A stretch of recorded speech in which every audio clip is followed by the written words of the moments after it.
فلا مضل له ومن يضلله فلا هادي له ونشهد أن لا إله إلا الله وحده لا شريك له ونشهد أن سيدنا ومولانا محمدا عبده ورسوله أما بعد فقد قال الله تبارك وتعالى في القرآن الكريم فأعوذ بالله من الشيطان الرجيم بسم الله الرحمن الرحيم لقد من الله على المؤمنين إذ بعث فيهم رسولا من أنفسهم يتلو عليهم آياته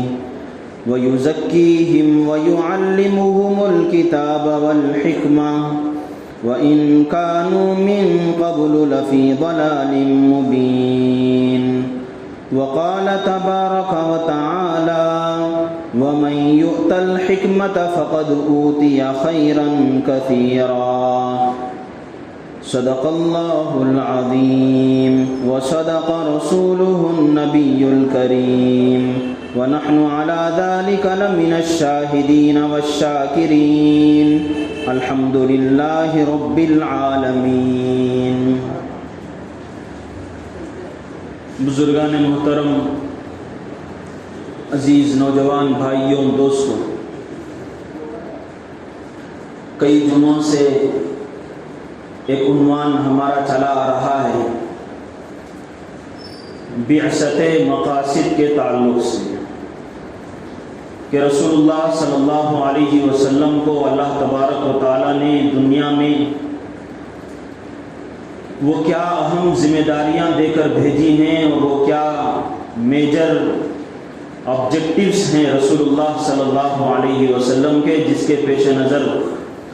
اللہ نے امت مسلمہ کو ایک زبردست، عظیم الشان اور خلق عظیم سے متصف رسول کو مبعوث فرمایا۔ تقریباً 1 اور ڈیڑھ ماہ سے یہ عنوان چلا آ رہا ہے۔ میں مختصر طور پر پچھلی جمعوں میں جو باتیں ہوئی ان کی طرف اشارہ کر کے آج کی بات شروع کرتا ہوں۔ بات یہ شروع ہوئی تھی کہ اللہ تبارک و تعالیٰ نے سب سے پہلے انسانوں پر بہت ساری نعمتیں اور پھر مسلمانوں پر خاص کر مزید کرم فرمایا ہے۔ ہم جو کچھ استعمال کرتے ہیں، جو کچھ جن چیزوں سے بھی ہم استفادہ کرتے ہیں، سب کا سب اللہ تبارک و تعالیٰ کا دیا ہوا ہے، اللہ کا فضل ہے، اللہ کا احسان ہے۔ لیکن اللہ نے خاص طور پر یہ سب چیزیں دینے کے باوجود احسان کے لفظ کے ساتھ قرآن کریم میں ایک چیز کو ذکر فرمایا، ایک دولت کا ذکر فرمایا کہ لقد من اللہ علی المؤمنین اذ بعث فیہم رسولا من انفسہم، کہ اللہ کا احسان ہے کہ اللہ تبارک و تعالی نے ہم ہی میں سے، انسانوں میں سے ایک ایسے رسول کو مبعوث فرمایا ہے۔ یعنی اللہ تبارک و تعالی احسان کا لفظ ذکر کر رہے ہیں کہ میرا یہ احسان ہے، یہ میرا فضل ہے، یہ میری رحمت ہے اور یہ میرا کمال ہے کہ میں نے تمہارے درمیان ایک رسول کو، ایک نبی کو، ایک پیغمبر کو بھیجا۔ معلوم ہوا کہ نبی کا بھیجا جانا یہ کوئی معمولی بات نہیں، اللہ تبارک و تعالیٰ کی طرف سے بہت بڑا احسان، بہت بڑی رحمت ہے، بہت بڑی برکت ہے۔ اس کے بعد اللہ تبارک و تعالیٰ نے رسول کو بھیجنے کے جو مقاصد بیان کیے، اور اسی سے یہ بات بھی پتہ چلتی ہے کہ امت محمدیہ کی کیا ذمہ داریاں۔ اس میں ایک چیز اللہ نے یہ ذکر فرمائی، یتلو علیہم آیاتی، کہ اللہ کے نبی دنیا میں آئیں گے اور لوگوں کو قرآن پڑھنا سکھائیں گے، قرآن کے الفاظ سکھائیں گے، کس طریقے سے پڑھا جاتا ہے۔ اس کے اوپر تقریباً 2 جمعوں میں آپ حضرات کے درمیان کلام ہوا۔ پھر اس کے بعد قرآن پڑھنا ایک ہے، اس کے الفاظ کو پڑھنا،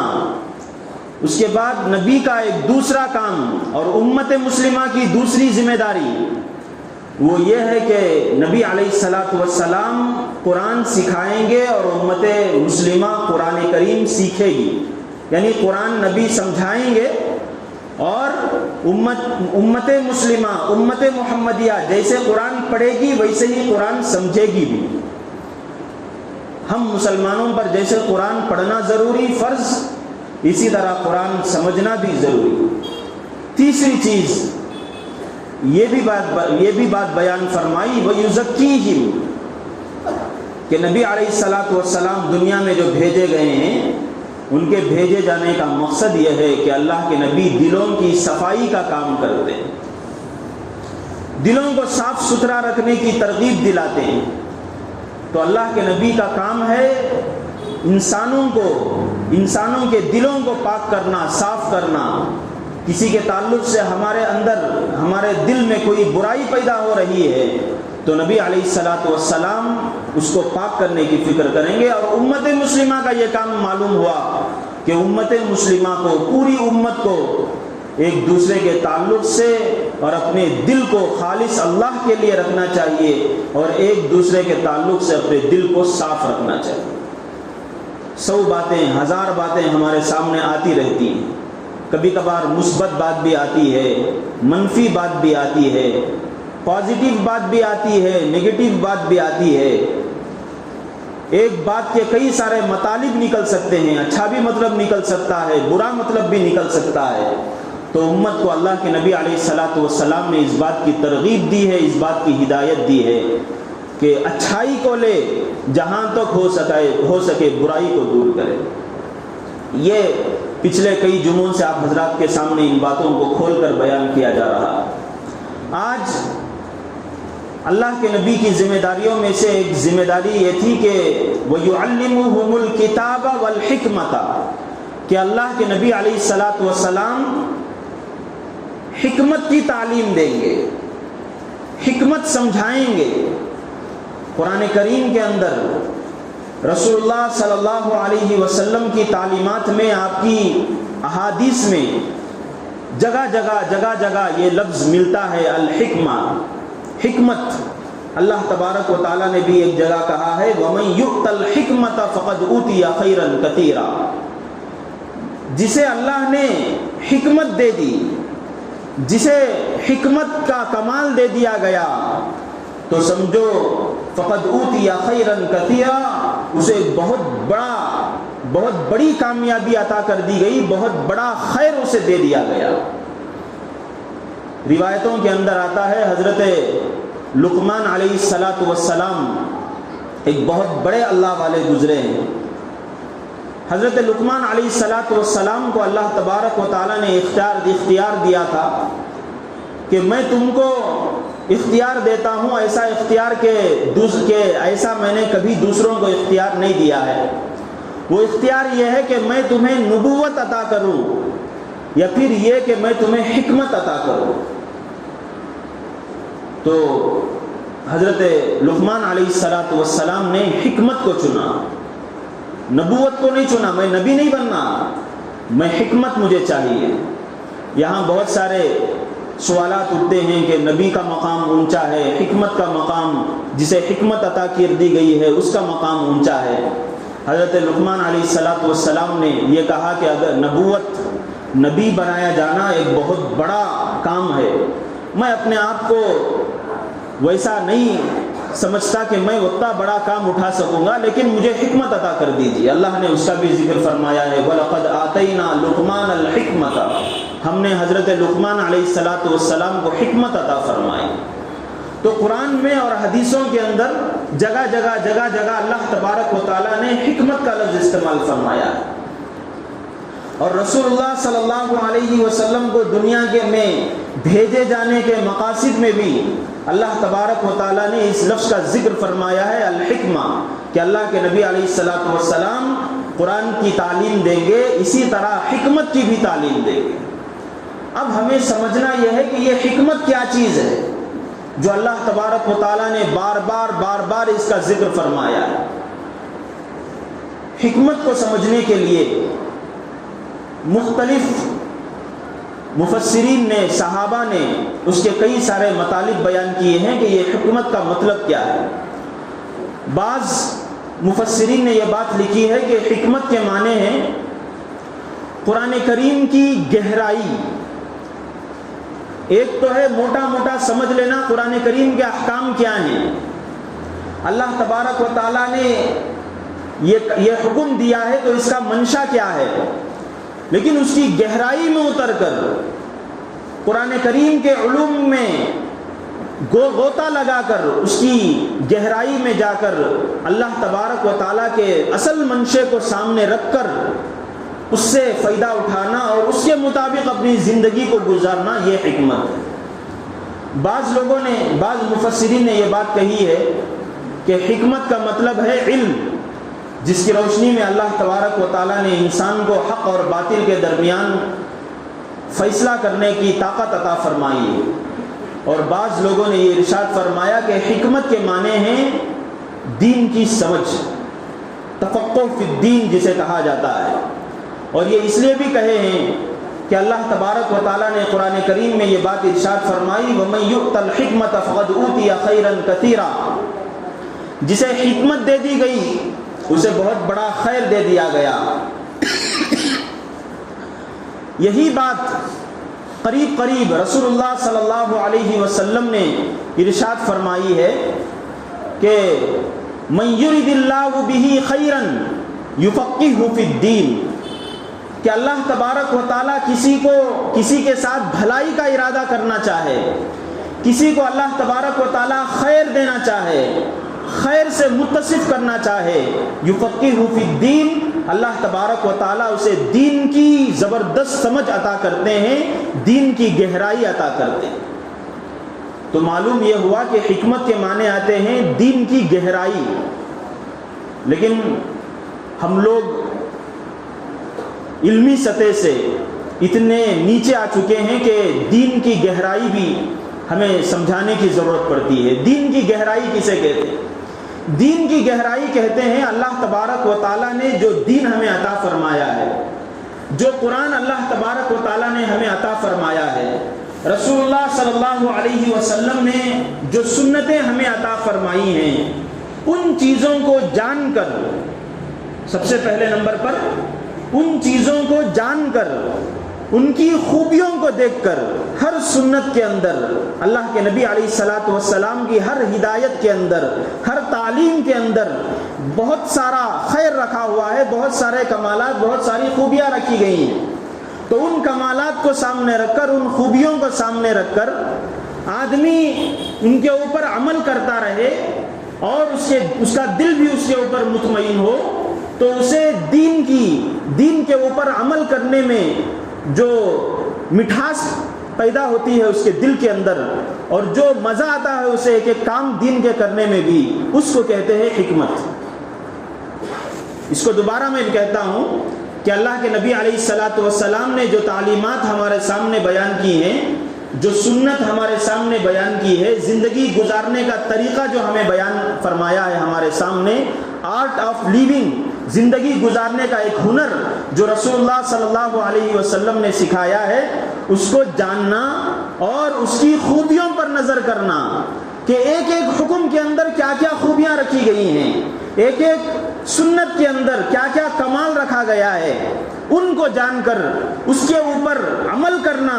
تو اس عمل کرنے میں جو آدمی کو ایک مزہ آ سکتا ہے، جو لطف آ سکتا ہے، اس کو کہتے ہیں حکمت۔ تو اللہ کے نبی علیہ الصلاۃ والسلام نے کو دنیا میں اللہ تبارک و تعالیٰ نے جو بھیجا، اس کا ایک بڑا مقصد یہ تھا کہ اللہ کے نبی علیہ الصلاۃ والسلام کو حکمت کے لیے، حکمت کو بتانے کے لیے اللہ کے نبی کو بھیجا گیا ہے۔ آج یہ جو حکمت ہے، یہ حکمت سے ہم بہت زیادہ دور ہیں، اس لیے کہ حکمت کے لیے، جیسے کہ میں نے ابھی کہا، علم کو، دین کو جاننا پہلے پڑتا ہے کہ دین میں اللہ کے نبی علیہ الصلاۃ والسلام نے کیا کیا چیزیں رکھی، اللہ کے نبی کی سنتوں کو جاننا پڑتا ہے۔ آج ہم لوگ جب ہمارے سامنے سنت کا لفظ کہا جاتا ہے اور حدیث کا لفظ کہا جاتا ہے تو ہمارے ذہن میں یہ بات آتی ہے کہ سنتیں یعنی کھانے کی سنت، پینے کی سنت، مسجد میں آئے تو مسجد کے اندر داخل ہونے کی سنت، اسی طریقے سے نمازیں پڑھ رہے ہیں تو نمازوں کے بعد کی سنت. تو چند چیزوں کی طرف ہمارا ذہن جاتا ہے کہ سنت یہ چیزیں ہیں، جبکہ رسول اللہ صلی اللہ علیہ وسلم کو اللہ نے جو بھیجا ہے صرف کھانا کھلانا سکھانے کے لیے نہیں. آدمی کیسے مسجد کے اندر داخل ہو یہ بس سکھانا مقصود نہیں ہے. اللہ کے نبی علیہ الصلوۃ والسلام کو بھیجا گیا دنیا میں ایک ایک کام انسان کرتا ہے تو وہ کیسے کرے. آدمی کی زندگی کے بہت سارے مرحلے ہوتے ہیں. ایک آدمی بچپن میں ہوتا ہے، اللہ کے نبی علیہ الصلوۃ والسلام کی اس وقت بھی تعلیمات ہیں. اور ایک آدمی نوجوانی کی عمر کو گزرتا ہے. اللہ کے نبی کی زندگی میں نوجوانی کا جو مرحلہ ہے یہ نوجوانوں کے لیے ایک بہت بڑا ایک سبق سیکھنے کی جگہ ہے، ایک سبق سیکھنے کی چیز ہے. جیسے مثال کے طور پر ایک چیز میں ایک اشارہ دینا چاہتا ہوں. رسول اللہ صلی اللہ علیہ وسلم کی زندگی میں ہم نوجوانوں کے لیے کیا سیرت رکھی گئی ہے، کیا سبق رکھا گیا ہے. نبی علیہ الصلوۃ والسلام کی زندگی میں آپ لوگ جانتے ہیں کہ مکہ مکرمہ کے اندر بہت زیادہ ظلم ہوتا تھا اور لوگ صحیح غلط کی کوئی پرواہ نہیں کرتے تھے. ایک دوسرے کے مال کو کھا لینا اور ایک دوسرے کے مال پر زبردستی قبضہ کر لینا عام تھا. اس موقع پر یہ ایسا ہوا کہ مکہ مکرمہ کے اندر حج کے زمانے میں جو بازار لگتے ہیں ان بازاروں میں مکے کے قریب کے بستی کا ایک آدمی آیا کچھ سامان لے کر تجارت کی غرض سے. وہ آیا مکے کے بازار میں آیا، بہت ساری چیزیں وہ لایا ہوا تھا، خرید و فروخت کرنا چاہ رہا تھا، بیچا، بہت اچھا اس کا بزنس چلا. بزنس چلنے کے بعد جب وہ اپنا مال لے کر جو کمائی ہوئی اس کی اور جو پونجی اسے حاصل ہوئی، جو پروفٹ اسے حاصل ہوا، اس کو وہ لے کر جب باہر جانا چاہ رہا تھا تو اس وقت مکے کا ایک سردار جو بڑا روبدار تھا اور بڑا لوگوں کے اوپر اس کا روب تھا، دبدبا تھا، وہ اس کے سامنے آیا اور آ کر دھمکانے لگا اور مکے کے بازار میں کھینچتے ہوئے اس کے اوپر زبردستی کرنے لگا. کوئی بنیاد نہیں، یعنی اس کی طرف سے کوئی جو تجارت کرنے کے لیے آیا تھا اس کی طرف سے کوئی وہاں پر بات نہیں ہوئی تھی، بس ایک روڈیزم جسے کہتے ہیں ایسا کرتے ہوئے اسے بازار میں کھینچتا ہوا آیا. تم یہاں آ کر کماتے ہو، یہاں کے لوگوں کو لوٹ کر جاتے ہو. اس طریقے سے اس نے زبردستی کی اور مال سب کو چھین لیا. اور یہ جب واقعہ پیش آ رہا تھا مکے کا پورا بازار اسے دیکھ رہا ہے. رسول اللہ صلی اللہ علیہ وسلم بھی وہاں پر موجود ہیں. اللہ کے نبی علیہ الصلوۃ والسلام نے دیکھا، لوگوں نے دیکھا. ان لوگوں کے اندر بھی بعض لوگوں کے اندر ابھی ان کی فطرت، ان کے اندر کا نیچر خراب نہیں ہوا تھا، ظلم ایک دم زیادہ چھایا ہوا نہیں تھا. کچھ لوگوں کے دلوں کے اندر ابھی خیر تھا، کچھ لوگوں کے دل اس کی وجہ سے تڑپ رہے تھے. لیکن کیا کریں، وہ ایک دم روبدار ہے، روڑی قسم کا آدمی ہے. وہ اگر ہم اس کا مقابلہ کریں گے، ایک آدمی اس کا مقابلہ نہیں کر سکتا. اس لیے محمد نام کے 3-4 لوگ وہاں پر کھڑے ہوئے. رسول اللہ صلی اللہ علیہ وسلم بھی وہاں پر کھڑے ہوئے اور ایک کمیٹی بنائی. اور اس کمیٹی کو بنانے کا مقصد یہ تھا کہ مکے کے اندر جو بھی آیا، اللہ تبارک و تعالیٰ نے اس شہر کو امن کا شہر بنایا ہے، اس جگہ کو مقدس اور پاکیزہ جگہ بنائی ہے. کل کوئی آدمی باہر سے آتا ہے، یہاں کے لوگ اس کے اوپر زبردستی کرتے ہیں، ظلم کرتے ہیں، اس کے اوپر اپنا زور چلاتے ہیں. آج سے ہم معاہدہ کرتے ہیں، کمیٹی تشکیل کرتے ہیں اور ان نوجوانوں کی ایک کمیٹی بنی. اور کمیٹی کا مقصد یہ تھا کہ ہمارے یہاں یعنی ہمارے محلے کے اندر کوئی ظلم ہوتا اگر ہم دیکھیں گے تو ایک آدمی مقابلہ نہیں کر سکتا، لیکن ایک کمیٹی اگر کھڑی ہو جائے، چند 5-6 لوگ اگر کھڑے ہو جائیں تو ایک آدمی ان سب کا مقابلہ نہیں کر سکتا ہے. اس لیے ہمارے اس علاقے کو آگے بڑھانے کے لیے ہم نوجوان یہ معاہدہ کرتے ہیں. اور رسول اللہ صلی اللہ علیہ وسلم کی سیرت میں وہ معاہدہ ہمیں ملتا ہے حلف فضول کے نام سے. فضل نام کے کھڑے ہوئے تھے، محمد نام کے نہیں، فضل نام کے 4 لوگ کھڑے ہوئے تھے. تو وہ 4 لوگ کھڑے ہوئے تھے، اسی لیے اس کا نام رکھا دیا گیا حلف الفضول. تو اب دیکھیے رسول اللہ صلی اللہ علیہ وسلم اس معاہدے کے اندر شریک تھے. مدینہ منورہ جانے کے بعد 20-30 سال گزر بھی گئے، اس کے بعد بھی رسول اللہ صلی اللہ علیہ وسلم کہا کرتے تھے کہ مکے میں رہتے ہوئے ایسا واقعہ پیش آیا تھا اور وہاں کچھ لوگ کھڑے ہو گئے تھے ناحق کے خلاف، باطل کے خلاف، ظلم کے خلاف، اپنے علاقے میں اگر کوئی غلط کام ہو رہا ہے تو اس کے خلاف میں بھی اس کے اندر شریک تھا۔ اللہ کے نبی فرمایا کرتے تھے کہ میں یہ چاہتا ہوں کہ جہاں بھی ایسا کوئی معاہدہ ہو، جہاں کچھ لوگ حق کے لیے کھڑے ہو جائیں، کچھ لوگ وہاں علاقے کی جو بددینی ہے، باطل چیزیں، اسے ختم کرنے کے لیے کھڑے ہوں اور وہ آواز لگائیں تو میں اس کے اندر شریک ہونے کے لیے تیار ہوں۔ اب یہ رسول اللہ صلی اللہ علیہ وسلم کی سیرت کا واقعہ ہے اور یہ ہمارے لیے سبق ہے۔ صرف کھانے کی سنتوں کو ہم جانتے ہیں، معاشرے میں رہنے کی بھی کئی ساری سنتیں ہیں۔ معاشرے سے برائی کو ختم کرنا، اپنے علاقے سے غلط کاموں کو ختم کرنا اور اپنے محلے اور علاقے کو ایسا بنانا کہ لوگ اس کی مثال پیش کریں، یہ بھی رسول اللہ صلی اللہ علیہ وسلم کی سیرت ہے۔ اللہ کے نبی علیہ الصلوۃ والسلام نے زندگی گزاری اور پھر اپنے تعلیمات کو سامنے دکھا کر نوجوانوں کو یہ معاہدہ سامنے دکھایا کہ نوجوان ہوتا ہے تو اسے نوجوان کو ایسے ہونے چاہیے۔ یہ ایک مثال ہے۔ تو میں یہ بتا رہا تھا کہ اللہ کے نبی علیہ الصلوۃ والسلام حکمت کی تعلیم دے رہے تھے، یعنی دانائی، دین کی سمجھ، کس طریقے سے آدمی کو صحیح طور پر زندگی گزارنی چاہیے، قرآن کو سامنے رکھ کر، حدیث کو سامنے رکھ کر۔ تو یہ معاشرے میں جب ہم رہتے ہیں، ایک علاقے میں جب ہم رہتے ہیں تو ہم سب کا یہ فریضہ بنتا ہے اور خاص کر نوجوانوں کا یہ فریضہ بنتا ہے کہ ہم اپنے علاقے کو، اپنے محلے کو ایسے بنانے کی فکر کریں کہ لوگ اسے دیکھ کر ایک نمونہ، ایک مثال سمجھیں اور جہاں بھی کوئی آدمی کسی اچھائی کی بات بیان کرے تو اس محلے کو بطور ایگزامپل کے پیش کرے۔ یہ ہے حکمت جو اللہ کے نبی علیہ الصلوۃ والسلام پیش کر رہے تھے۔ تو انسان کی زندگی میں بہت سارے مراحل آتے ہیں، جیسے یہ ایک بتایا میں، اسی کے ساتھ ساتھ آدمی زندگی گزارتا ہے اور اس کے گھریلو تعلقات ہوتے ہیں، بیوی بچوں کے ساتھ اس کا رہنا سہنا ہوتا ہے، ماں باپ کے ساتھ اس کا رہنا سہنا ہوتا ہے، خاندان والوں کے ساتھ اس کا رہنا سہنا ہوتا ہے اور ان سب لوگوں کے ساتھ رہتے ہوئے ہر ایک کا حق اس سے وابستہ ہوتا ہے۔ ہر ایک چاہتا ہے کہ ہر ایک یہ چاہتا ہے کہ میں اپنے حق کے ساتھ زندگی گزاروں، بھلائی کی زندگی گزاروں، اچھی زندگی گزاروں۔ تو ایسی چیزوں میں آدمی اپنی عقل کو سامنے رکھ کر، قرآن کو سامنے رکھ کر، حدیث کو سامنے رکھ کر زندگی گزارنے کا ایک طریقہ سامنے لائے اور اس پر عمل کرے، یہ ہے حکمت۔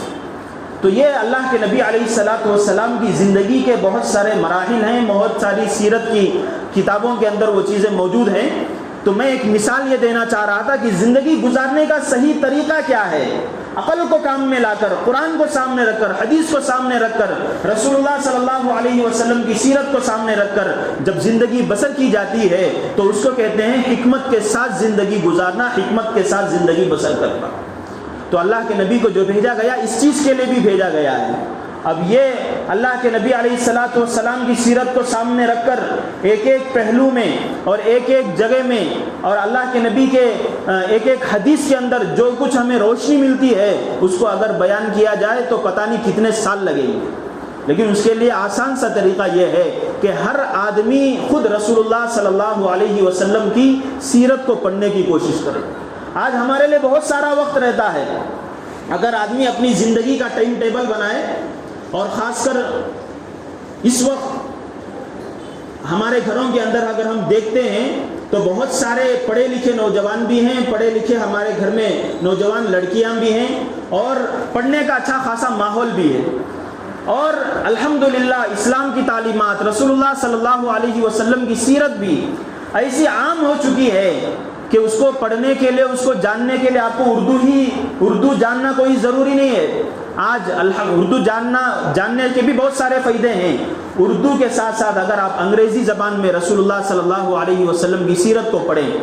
آپ کے صبح شام کیسی گزرتی تھی، آپ کے گھر کے اندر کیسے معاملات ہوتے تھے، آپ کے محلے والوں کے ساتھ کیا تعلقات ہوتے تھے، آگے بڑھ کر ایک شہر کے دوسرے شہر والوں کے ساتھ کیا تعلقات ہوتے تھے، رسول اللہ صلی اللہ علیہ وسلم کی سیرت اس کے اندر کیا روشنی ڈالتی ہے، یہ سب چیزیں اگر ہمیں سامنے رکھیں گے تو ہم لوگ بہت خیر اپنی زندگی میں محسوس کر سکتے ہیں اور اپنی زندگیوں کے اندر بہت پرسکون زندگی گزار سکتے ہیں، اطمینان والی زندگی گزار سکتے ہیں۔ لیکن اس کے لیے سب سے پہلے میں نے یہ کہا کہ اس کو سب سے پہلے ضرورت یہ پڑتی ہے کہ ہم لوگ جانیں، تو اس کے لیے ہم سب سے پہلے سیرت کو پڑھیں، رسول اللہ کی زندگی کیسے ہوا کرتی تھی۔ اگر کوئی کنڑ جاننے والا ہے، کنڑ میں بھی نیٹ کے اوپر مواد موجود ہے، اگر کوئی تمل زبان جانتا ہے، تیلگو جانتا ہے، انگریزی جانتا ہے، سیرت کی کتابیں موجود ہیں اور بالتفصیل موجود ہیں۔ اگر کوئی آدمی اپنے گھر کے اندر اپنے چھوٹے چھوٹے بچوں کو بٹھا کر یہ چیزیں سنائیں اور ان چیزوں سے انہیں آشنا کریں تو پھر بہت سا خیر ہمارے اندر آ سکتا ہے اور بہت ساری چیزیں ہمارے گھر کے اندر سے جدا ہو سکتی ہیں۔ بچوں کے جو دماغ ہوتے ہیں بہت ہی نازک ہوتے ہیں، ہر چیز کو قبول کرنے والے ہوتے ہیں۔ رسول اللہ کی چھوٹی چھوٹی سنتیں آپ ان کے سامنے بیان کریں، فوراً وہ قبول کریں گے اور گھر کے اندر مدینہ جیسا معاشرہ اور مدینہ جیسا ماحول پیدا ہو سکتا ہے۔ تو یہ ہے حکمت کی زندگی، جس کو میں بہت ہی اختصار کے ساتھ پیش کیا ہوں۔ اللہ تبارک و تعالیٰ سے دعا ہے کہ اللہ تبارک و تعالیٰ اس رسول اللہ صلی اللہ علیہ وسلم کے مشن کو اور آپ کی جو میجر ڈیوٹی اور ریسپانسبلٹی تھی کہ اللہ کے نبی نے حکمت سکھانے کے لیے آئے تھے اور ہمیں بھی حکمت سیکھنا ضروری ہے، تو اس کو ہمیں سمجھنے کی اللہ توفیق عطا فرمائیں اور اپنے گھروں کے اندر اسے رائج کرنے کی اللہ ہمیں توفیق عطا فرمائیں۔ کہی ہوئی باتوں پر ہم سب کو عمل کرنے کی توفیق عطا فرمائیں۔ وآخر دعوانا الحمد للہ رب العالمین۔